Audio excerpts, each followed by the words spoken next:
Hello everyone, welcome back in my channel. इस channel पर आप इंग्लिश स्टोरीज से रिलेटेड वीडियोस देखते रहते हैं, जिसमें कि इंग्लिश स्टोरी का अनुवाद बताया जाता है। इसके साथ ही स्टोरी को रीडिंग डालना और इंग्लिश वर्ड्स के करेक्ट प्रोनाउंसिएशन के बारे में भी सिखाया जाता है।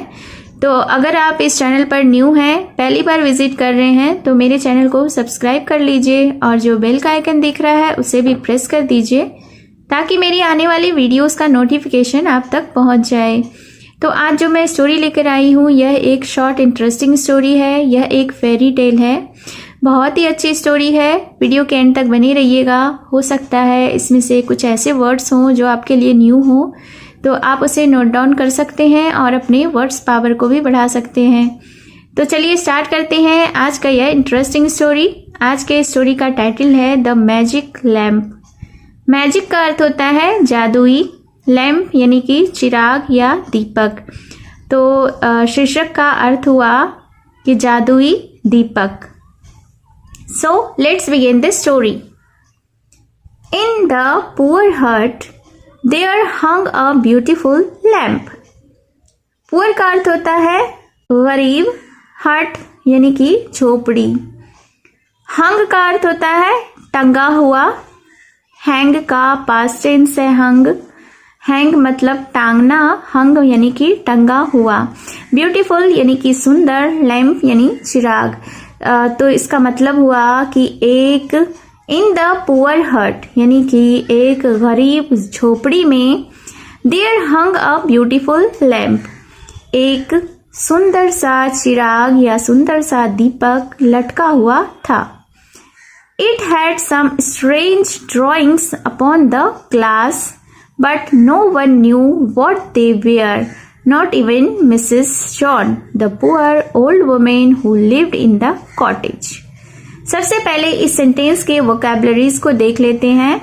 स्ट्रेंज का अर्थ होता है अजीब, ड्राइंग्स यानी कि चित्रकारी, ग्लास यानी शीशा, न्यू नो मतलब होता है जानना, नो का पास्ट टेंस न्यू है यानी जानता था। इवन यहाँ तक कि पुअर यानी गरीब, ओल्ड यानी कि बूढ़ी, वोमेन यानी कि औरत, और कॉटेज का अर्थ होता है झोपड़ी। तो इस सेंटेंस को हम लोग बिल्कुल तोड़ तोड़ कर समझते हैं, बिल्कुल सरल भाषा में समझेंगे। It had some strange drawings यानी कि यहाँ कुछ अजीब चित्रकारी थी। Upon the glass कहाँ पे? ग्लास के यानी शीशे के ऊपर। But no one knew लेकिन किसी को भी नहीं पता था what they were कि वो क्या थे, यानी कि वो जो चित्रकारी थी वो किस चीज की थी।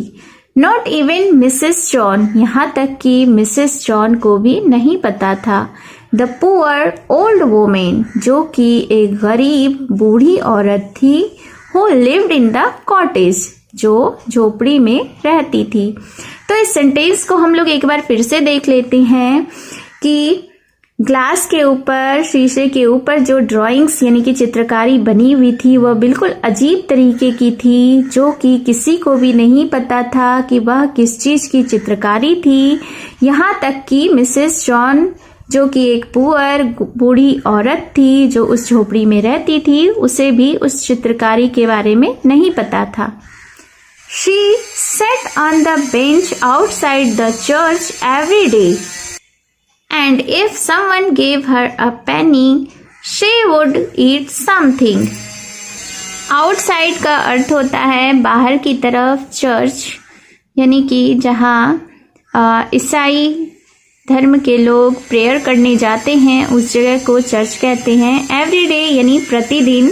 समवन यानी कोई भी, गेव यानी देता था, पेनी का अर्थ होता है पैसे, समथिंग यानी कि कुछ। तो इस सेंटेंस को हम लोग देखते हैं कि she sit on a bench outside the church every day.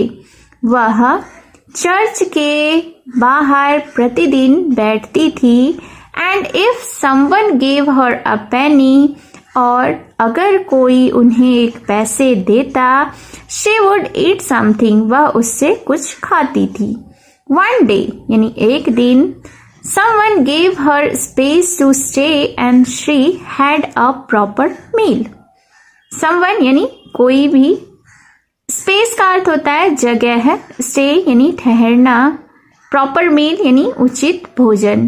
तो एक दिन क्या हुआ कि someone gave her space to stay, किसी ने उसे ठहरने के लिए जगह दी, and she had a proper meal, और उसे उचित भोजन भी दिया।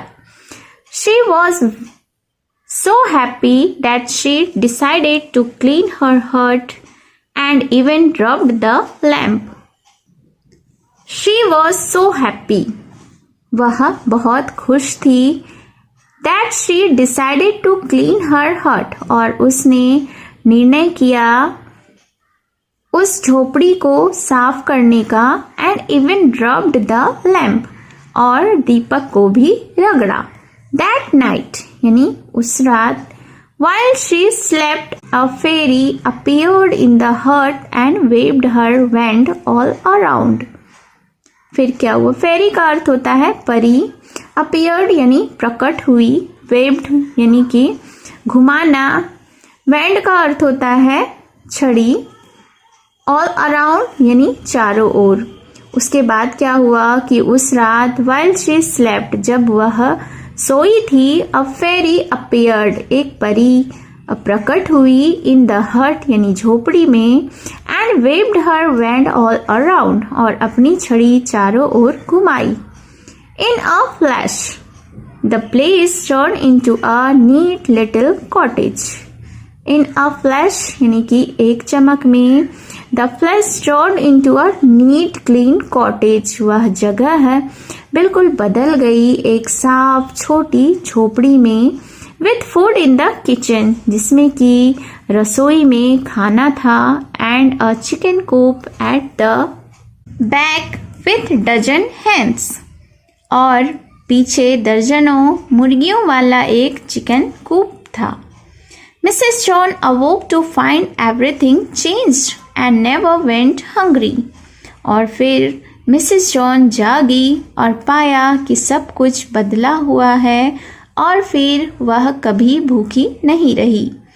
But she didn't know it was because of the magic lamp, लेकिन उसे नहीं पता था कि यह सब कुछ सिर्फ मैजिक यानी कि जादुई चिराग के वजह से, जादुई दीपक के कारण ही हुआ था।